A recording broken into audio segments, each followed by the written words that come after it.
So if you haven't been living under a rock, we've been having protests more or less worldwide over the death of George Floyd.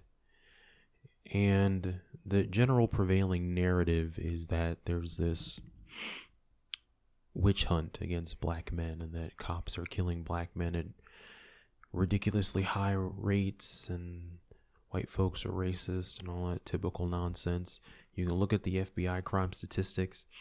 I mean, there are higher percentages of, black on white crime than white on black crime if we're gonna, go down that route. And the fact that there's this whole narrative of blacks being over policed or cops gunning for African Americans. No, we just commit more crimes, like, period.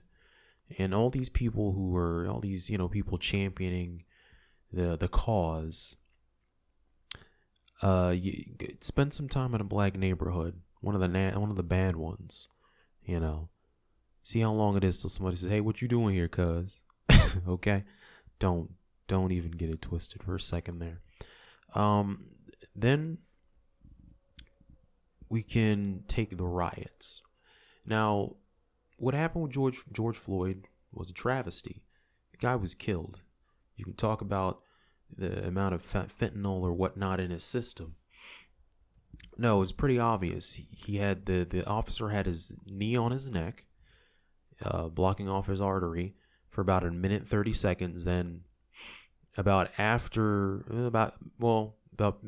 a minute 30 seconds after he passed out, and then it was like an extra 5 minutes or so, he was on top of him.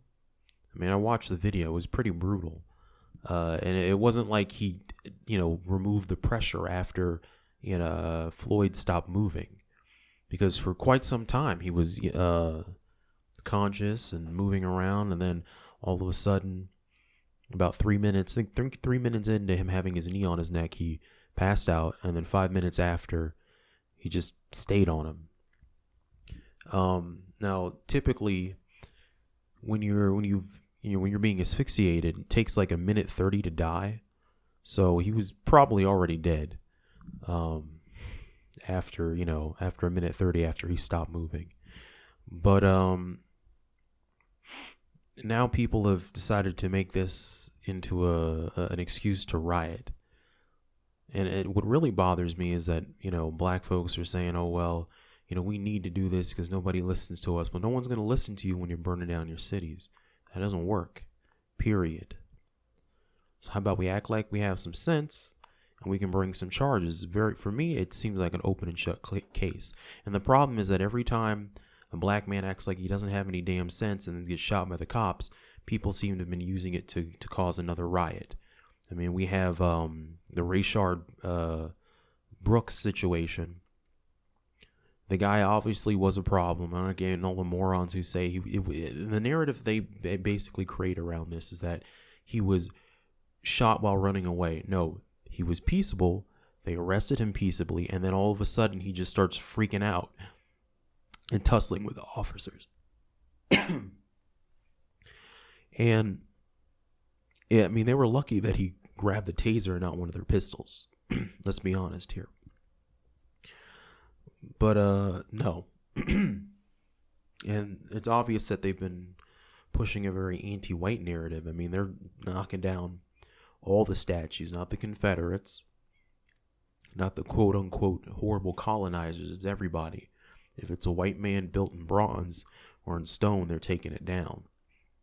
So it's a very obvious, kill whitey, anti-white bias. And for the, for the white Americans, you guys need to understand this is, Europeans worldwide, there's a price on your heads. You need to start, taking care of yourselves, arming yourselves. And for anyone who's in in any one of these liberal shitholes where these people are acting like psychos, you need to be armed. And if someone comes up to your business, starts some trouble, ventilate them. It is what it is. They need to learn.